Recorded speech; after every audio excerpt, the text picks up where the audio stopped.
Welcome to the most dangerous game, in quotes.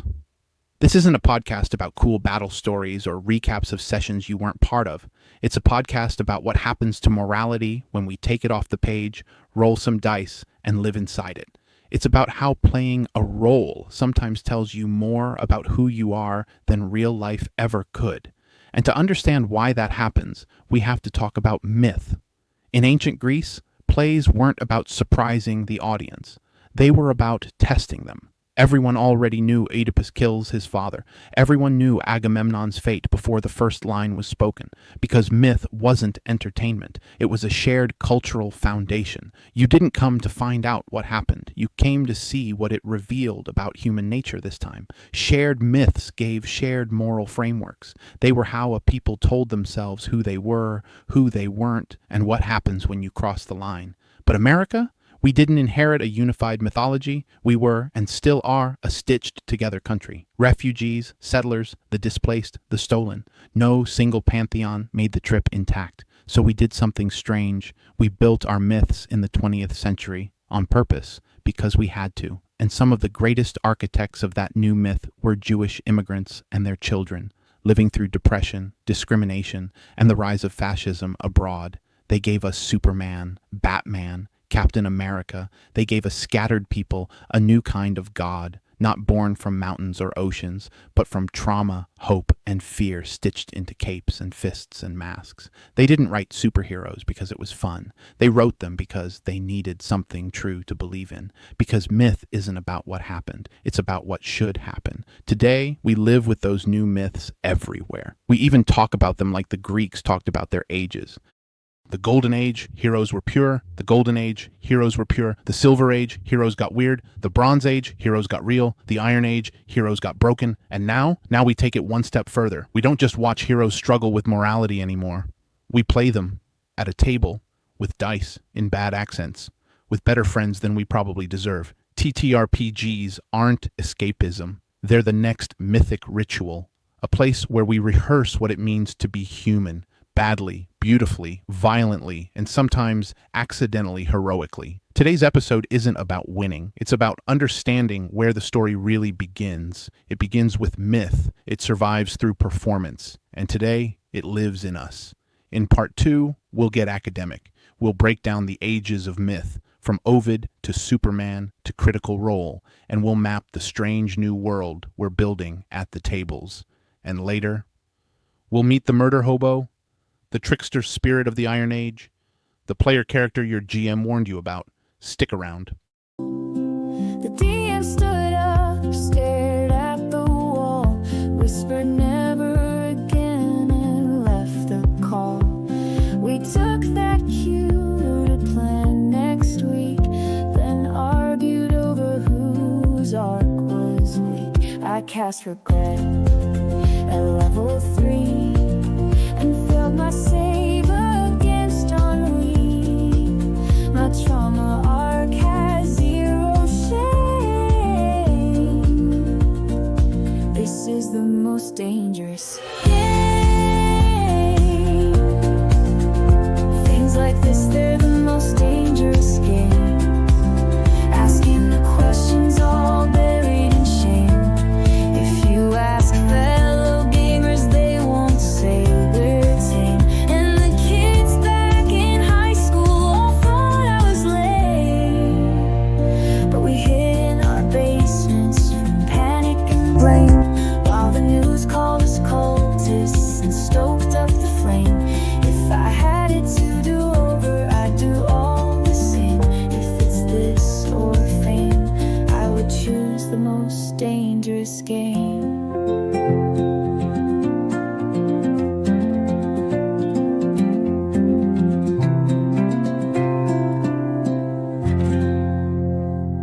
All right, we know where we are. America needed myths, we made them, and we ended up role-playing inside them. But this cycle, this progression, didn't come out of nowhere. It's ancient. It's Ovid ancient. In Metamorphoses, Ovid describes humanity moving through 4 ages. The Golden Age, where people lived in peace, no kings, no laws, no locks. Innocence governed everything. Rectitude was spontaneous. You just knew how to be good. Then the Silver Age, the beginning of seasons, labor, weather. Jupiter sets the stars in motion, makes the world harder. People have to work. They lose a little of that effortless goodness. The Bronze Age, people start fighting, warring, building weapons, but they aren't evil yet. Not yet.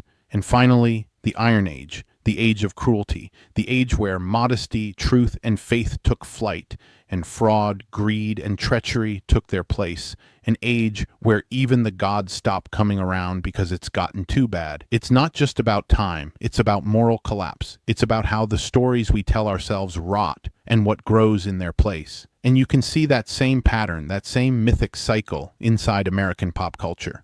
We built comic books because we needed myths, and they evolved in their own ages. Golden Age of Comics, 1938, 1956. Superman appears. Batman, Wonder Woman, Captain America. Clear heroes, clear villains, clear moral lines. Good triumphs because it's supposed to. Silver Age, 1956, 1970. The world gets stranger. Science fiction explodes. The Fantastic Four, Spider-Man, heroes with problems, guilt, public mistrust. Still heroes, but a little tarnished. Bronze Age, 1970, 1985. Darker stories, anti-heroes, racism, addiction, war. Wolverine replaces Superman on the cover. Batman stops smiling. Iron Age, 1986 present. Heroes break. Watchmen. The Dark Knight returns. Superman questions himself. Batman questions everything. Justice isn't easy anymore. It's a grind, and sometimes it's ugly. And now we live in the Iron Age of comics, where stories aren't about being good, they're about trying not to lose whatever goodness you have left. The same thing happens in TTRPGs. If you think tabletop role-playing games are just about fantasy maps and dice, you're missing the whole ritual. There are new myths, but they're myths we perform instead of just reading, and they follow the same ages. Golden Age of RPGs, mid-70s to early 80s. D&D launches. Traveler opens up the stars. Empire of the Petal Throne gives us alien empires. Call of Cthulhu teaches us that sometimes you can't win, you can only survive. This is the era of invention, wild, collaborative, messy. Heroes are still basically good.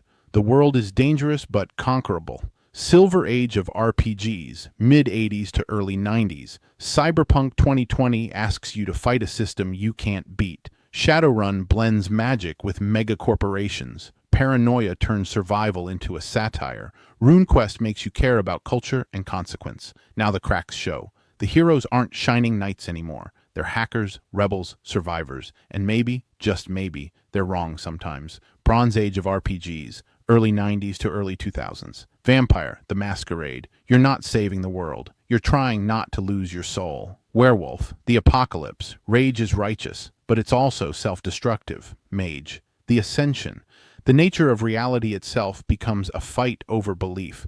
Morality isn't clean anymore. It's intimate. It's personal. You're not asked whether you win. You're asked who you betray along the way, yourself included. Iron Age of RPGs, mid-2000s to today. Blades in the dark. You're criminals in a haunted city, trying to survive capitalism and each other. Apocalypse world. The world's already broken. Survival is dirty and personal. Monster hearts. Teenage monsters hurting each other because they don't know how to be real. 10 candles, you're going to die. The only question is how you live until you do. Even D&D, yes, even D&D has moved. 5th edition isn't about pure conquest. It's about character arcs. It's about redemption stories. It's about asking players to confront complicated, even unfixable worlds. What Ovid saw 2,000 years ago, we're living it in our games. Our golden ages are never permanent. Our silver ages bring strangeness. Our bronze ages bring complexity. And our iron ages demand hard choices when you know the rules don't protect you, and sometimes neither will the story. And that's why we can't talk about TTRPGs like they're just play. They're mythic arenas. They're spaces where we rehearse morality, where we wear the armor and sometimes watch it crack, where we find out what kind of person we think we are, and then find out what kind of person we actually are when it's just us, a die roll, and no witnesses but our friends. In the third part, we're going to talk about a very specific creature born out of these shifting mythologies, a creature that doesn't belong in a golden age and yet somehow always survives the fall. the murder hobo. Stick around.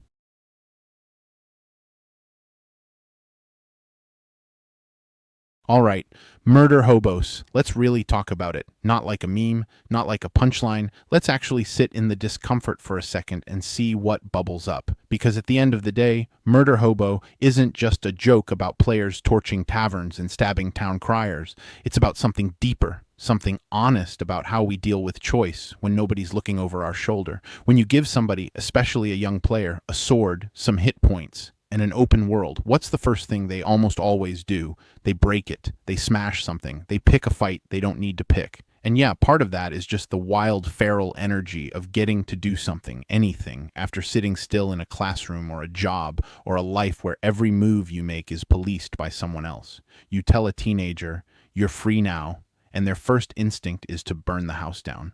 Not because they hate the house, not because they even want to be cruel, but because destruction is agency you can't ignore. If I light a fire, you have to notice me. If I swing a sword, you have to react. If I cause enough noise, enough chaos, I exist. Maybe that's the first real fantasy in fantasy role-playing. Not dragons, not elves, but being impossible to ignore. And look, when you grow up in a culture where most real power is invisible, where the rich, the powerful, the adults in the room make decisions that shape your life without your consent, without your input, the fantasy of violence becomes the fantasy of being unignorable. It's not even about killing half the time. It's about being big enough to matter. You might not articulate it that way at 15 or even at 25, but it's there. The murder hobo is trying to matter. Now, is that a problem? Is that bad play? Is that immature storytelling? Maybe, maybe not. Depends what you do with it, because honestly, almost everybody starts here. We all do weird, stupid shit when we first start playing. I mean, I remember, and I'm dating myself here, coming up through 2nd edition D&D back in the 90s. There were no safety tools, no session zeros. There was just, here's a longsword, here's a town, figure it out. And if you got into White Wolf games, vampire, werewolf, mage, oh, then you got figure it out, but also maybe cry about it later. Because suddenly, your choices mattered. You couldn't just murder someone without it twisting up your character sheet, your humanity score, your standing in the Camarilla, your own sense of self. I came up in a weird, split world. D&D was mechanical, White Wolf was emotional, and I think that's important. Because what the game cares about tells you what the players learn to care about. If murder is just a roll and a loot table, players learn that violence is sterile. If murder reshapes the world, if killing the wrong NPC starts a civil war or costs you your soul, then players learn that violence matters. The problem isn't that murder hobos exist. The problem is that a lot of fantasy worlds let them. They make space for murder without consequence. And once you've learned that lesson, it's hard to unlearn it. But here's a weirder thought. What if the instinct to murder hobo isn't just a teenage power trip? What if it's actually a kind of trust test? What if the first thing a new player does is light something on fire just to see if the world will notice? Because if it doesn't, if nobody cares, if the tavern burns and the NPCs shrug and the DM says, roll for loot, then the world isn't real. It's a cardboard set. And if it's all cardboard, why bother caring about anything at all? Murder hobo behavior then might be less about I want to kill and more about I want to know if the world is alive enough to bleed. And honestly, a lot of TTRPG worlds fail that test. They let the murder hobo win by default because it's easier than designing consequences, because it's just a game, because the DM is tired or scared of being mean. But when you let players burn the world and nothing burns back, you're not just making it easier on yourself. You're teaching them that the world was never real to begin with. And that's when storytelling collapses. Because if the world isn't real, then the characters aren't real.